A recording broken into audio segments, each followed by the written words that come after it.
میں ہر جوڑ پر ایک صدقہ واجب۔ اس کو شیخ سعدی نے بہت خوبی سے کہا ہے،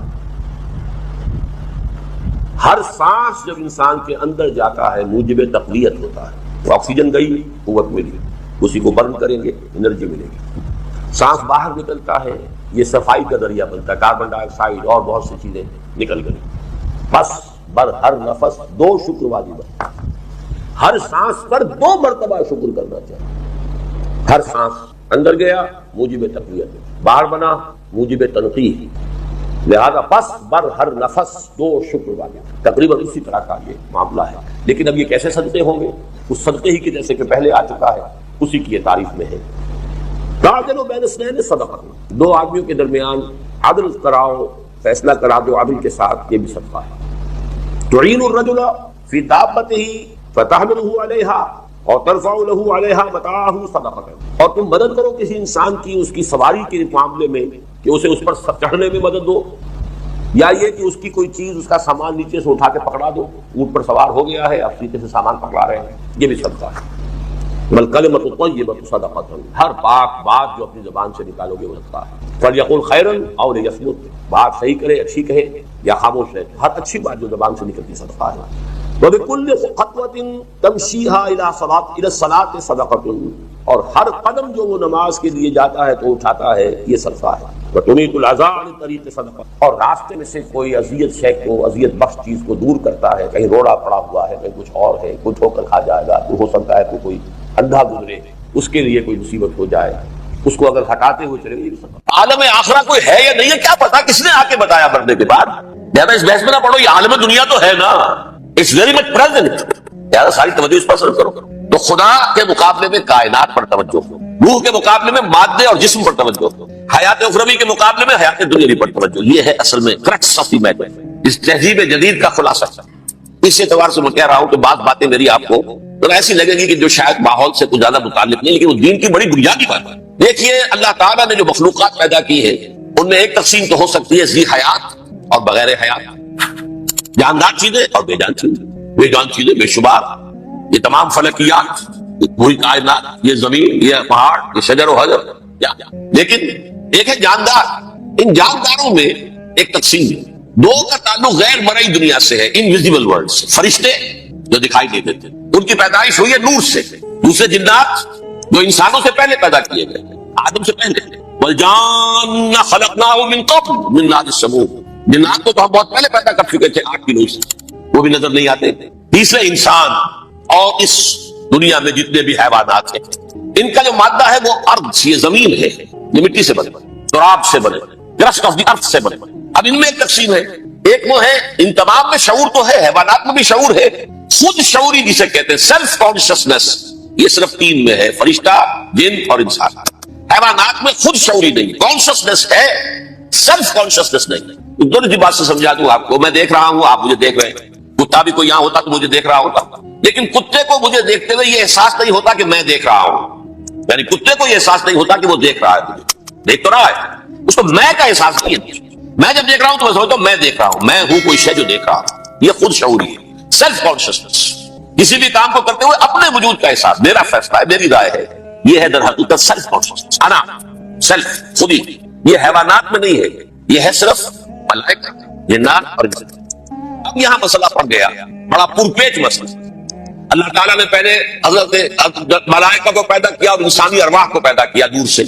پھر ناک سے پیدا کیا، نار سے، آگ سے جنات کو، پھر مٹی سے بنایا، آدم کا حی اللہ، اس میں روح پھونک دی، اب آدم بن گئے۔ اعلان یہ کر دیا کہ خلافت عرضی جو ہے وہ آدم کو عطا کی جا رہی ہے، یہ پیچ پڑ گیا۔ تھوڑا سا اشکال تو فرشتوں کو بھی ہوا، قرآن میں ہے سورہ بقرہ کے 4 رکوع میں، أَتَجْعَلُ فِيهَا مَن يُفْسِدُ فِيهَا وَيَسْفِكُ الدِّمَاءَ وَنَحْنُ نُسَبِّحُ بِحَمْدِكَ وَنُقَدِّسُ لَكَ۔ پروردگار اس آدم کو تو خلافت دے رہا ہے، زمین کے اندر اختیار دے دے گا، یہ تو فساد کرے گا، کوریزی کرے گا، ہم تیری تسبیح و تحمید میں لگے ہوئے ہیں، جو بھی حکم ہو، ارشاد ہو، ہم بجا لاتے ہیں، تو ضرورت کیا ہے؟ اس کا جواب اللہ نے دیا، انی اعلم ما لا تعلمون، میری مشیت، میری حکمت وہ میں ہی جانتا ہوں، ضروری نہیں کہ تم اس کو شیئر کر سکتے۔ لیکن یہ جنات میں سے ایک جن تھا عزازیل۔ اب دیکھیے کہ جنات کو ایک قرب حاصل ہے ملائکہ کے ساتھ، کیوں؟ وہ نور سے پیدا کیے گئے، یہ نار سے پیدا کیے، کتنا قرب ہے دونوں میں۔ انسان پیدا کیا گیا مٹی سے، مٹی انرٹ ہے، آگ بھڑکتی ہے، اوپر اٹھتی ہے، شعلہ زد ہوتی ہے، انرجی ہے اس میں۔ نور اور نار میں بڑا عربی کے ایک قاعدے سے تو یہ ایک ہی لفظ ہے، مادہ ایک ہی ہے، حروف علت جو ہے ایک دوسرے کی جگہ آ جاتی ہے، یہ قرب ہے۔ اگرچہ زمین و آسمان کا فرق ہے دونوں، فرشتہ نور سے پیدا کیا گیا ہے، وہ پاک ہے، وہ اللہ کے کسی حکم کی خلاف ورزی کر ہی نہیں سکتا۔ لا یعصون اللہ ما امرهم ویفعلون ما یؤمرون، وہ جو بھی اللہ تعالیٰ حکم دیتا ہے اس کی کوئی معصیت یا نافرمانی نہیں کرتے، بلکہ جو حکم لیا جاتا مان لیتے ہیں۔ ذرا سا اشکال ہوا تھا، پوچھ لیا، جواب مل گیا، خاموش ہو گئے بس۔ لیکن عزازیل نامی ایک جن تھا جو ایک تو جن ہونے کی نسبت سے فرشتوں سے کچھ نہ کچھ مماثلت تھی، قرب تھا، دوسرے یہ علم میں، زہد میں، عبادت میں اتنا اونچا تھا، اتنا اونچا تھا، اتنا اونچا تھا کہ یہ ملائکہ ہی کے صف میں شامل ہو گیا۔ اس نے علم بغاوت بلند کر دیا جب حکم دیا گیا کہ سجدہ کرو آدم کو۔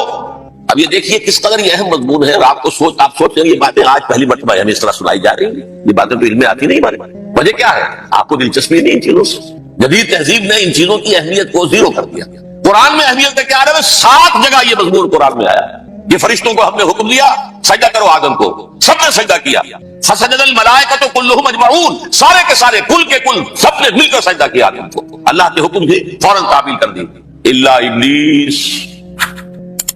ابا واستکبر وکان من الکافرین، ابلیس نے نہیں کیا۔ اسی طرح سے قرآن حکیم سے یہ ثابت ہے کہ بالکل ابتدائی دور میں، جو مکی دور ہے، بالکل اس کا ابتدائی زمانہ، سورہ نون کے آخر میں جو مذکور ہے کہ یہ کوشش کی گئی تھی کہ کچھ ایسے لوگوں کے ذریعے سے کہ جن کی قوت ارادی ان کی نگاہوں میں بہت مرتکز ہو جاتی ہے، یہ عملیات میں ایک خاص معاملہ یہ بھی ہوا کرتا تھا، اور اب بھی شاید کچھ لوگ یہ پریکٹس کرتے ہیں کہ اگر باقاعدہ ریاضت کر کے اپنی نگاہوں میں ایک خاص قسم کی تاثیر پیدا کر لی جائے، بلکہ مولانا امین اصغر اصلاحی صاحب نے اس کا تذکرہ کیا تھا ایک مرتبہ جب زمانہ طالب علمی میں نے 2 تربیت گاہیں منعقد کی تھی، اور اس میں درس قرآن مولانا اصلاحی صاحب نے دیا تھا کہ آج کل بھی بعض لوگ یہ کرتے ہیں کہ رات کے پچھلے پہر اٹھ کر نہا دھو کر سفید براق کپڑے پہن کر پھر بیٹھتے ہیں اور کسی بالکل سفید کاغذ پر ایک چھوٹا سا نقطہ لگاتے ہیں اور پھر نگاہوں کو اس پر جمانے اور مرتکز کرنے کی مشق کرتے ہیں، کتنی دیر تک پلک جھپکے بغیر آپ اس نقطے کو دیکھ سکتے ہیں۔ اگر یہ مشق کی جائے، یہ ایکسرسائز کی جائے، یہ ریاضت کی جائے، تو آنکھوں میں ایک ایسی چمک پیدا ہو جاتی ہے کہ اگر گھور کر کسی کو دیکھا جائے تو اس کی قوت ارادی کو آپ مشمہل کر سکتے ہیں، وہ ایک دم دبا ہوا محسوس کرے گا اور آپ کا غلبہ اس کے اوپر ہو جائے گا نفسیاتی اعتبار سے۔ اسی طریقے کا کوئی عمل تھا جو نبی اکرم صلی اللہ علیہ وسلم پر بھی آزمایا گیا۔ لَيَزْلَقُونَكَ، یہ آیا ہے سورہ نون کے آخر میں، بِأَبْصَارِهِمْ لَمَّا سَمِعُوا الذِّكْرَ،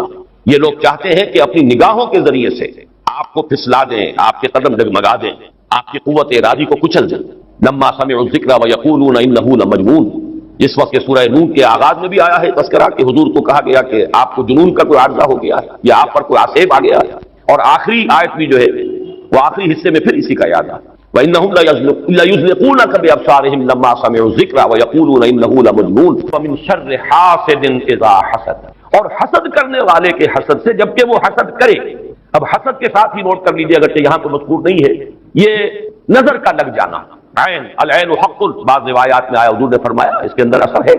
انسان کسی حاسدانہ نگاہ کے ساتھ کسی پر نگاہ ڈالتا ہے، اس میں ایک زہر ہے، یہ نگاہیں مسموم ہیں، اس میں زہر ہے موجود، سمی اثرات ہیں اور اس کے اثرات میں تو پڑتے ہیں۔ اور یہ جیسا کہ میں عرض کر رہا تھا کہ جدید دور میں جادو کے لیے بھی مثلا حضور کے بالوں کی ضرورت پڑی، اور یہ جینیٹکس کے حوالے سے اور جینز کے حوالے سے بات آج سمجھ میں آ جائے گی، اس لیے کہ جن ارواح خبیثہ کے ذریعے سے آپ کو کام لینا ہے، وہ جادو تو وہاں پڑا ہوا ہے اس کنویں کے اندر، وہ جو بھی تاثرات ہیں انہیں تلاش کرنا ہے، ان اثرات کو اس شخص معین کو،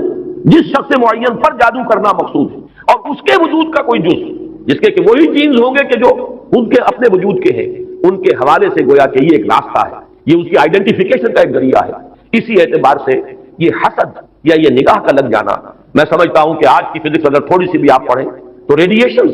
نگاہ پار ہو جاتی ہے انسان کی، ایسی بھی تو ریز ہے نا، ایکس ریز کیا ہے آپ کے وجود میں سے گزر جاتی ہے، یہ ultraviolet, infrared rays, یہ تمام کی تمام ایکس ریز، یہ کیا ہے وجود کو چیز سے گزرتی ہے، تبھی تو فلم کے اوپر اثر پڑتا ہے، جو فلم کے پیچھے لگی ہوئی اور آپ سامنے کھڑے ہوئے، آپ کی ہڈیاں علیحدہ نظر آ رہی ہیں اور گوشت جو ہے وہ الگ نظر آ رہا ہے، یہ تمام چیزیں آج سمجھ میں آتی ہیں۔ اور وہ فوٹونز جن کا میں نے ابھی عرض کیا 1 ملین 5 دفعہ کہیے، 30 صفریں لگائیے ایک پر، تو 1 ملی میٹر کا اتنا حصہ جو ہے وہ ایک فوٹون ہے، یہ تو وجود کے اندر سرایت کر کے کہیں سے کہیں نکل جانے والی چیزیں۔ ان ریڈیشنز کے حوالے سے ایٹمک ایکسپلوژن جو ہے اس کی ریڈیشن ہے جو آپ کو معلوم ہے کہ جو ذرا ذرا سے حادثے ہو رہے ہیں، چرنوبل میں ہوا ہے، کہیں ہو گیا تھا بھوپال میں، اور اس کی پھر ریڈیشنز کے کیا کیا اثرات ہیں، وہ شے نظر تو نہیں آتی، غیر مرئی چیزیں۔ آج کی دنیا میں جب آپ ESP کو مان رہے ہیں، ایکسٹرا سینسری پرسپشن، نہ آپ کے کانوں کے ذریعے سے آپ کو پرسپشن حاصل ہوئی ہے، نہ آنکھوں کے ذریعے سے، آپ کے سینس آرگنز انوالوڈ ہی نہیں ہے، but you are having perception, extra sensory perception. اسی طریقے سے ٹیلیپیتھی ہو رہی ہے، ایک بات آپ اپنے دل کے اندر، اپنے ذہن کے اندر جماتے ہیں، مرتکز کرتے ہیں، اور جس شخص کے ساتھ آپ چاہتے ہیں رابطہ، اس تک اس بات کو منتقل کر دیتے ہیں۔ یہ سب کچھ کیا ہے؟ اس کے بعد تو اس دور میں بھی اگر کوئی لوگ بات کریں، من شر حاسد اذا حسد، اور عقد کے ساتھ اس کو جوڑا گیا ہے، ومن شر النفاثات فی العقد ومن شر حاسد اذا حسد۔ لیکن محض ردیف یا قافیہ یا فواصل کی رعایت سے قرآن میں کچھ نہیں ہے، وہ اس کا ایک فیکٹر، اس کا ایک عامل ہو سکتا ہے، لیکن محض اس کی بنا پر نہیں مانا جائے گا۔ تو اس میں یقیناً کوئی اور حکمت ہے، اور وہ حکمت تقسیم کی گئی ہے ہمارے مفسرین نے تو اس کو یوں بیان کیا ہے، ایک حسد وہ ہے کہ جو دل میں پیدا تو ہے، آدمی کے اندر ہے،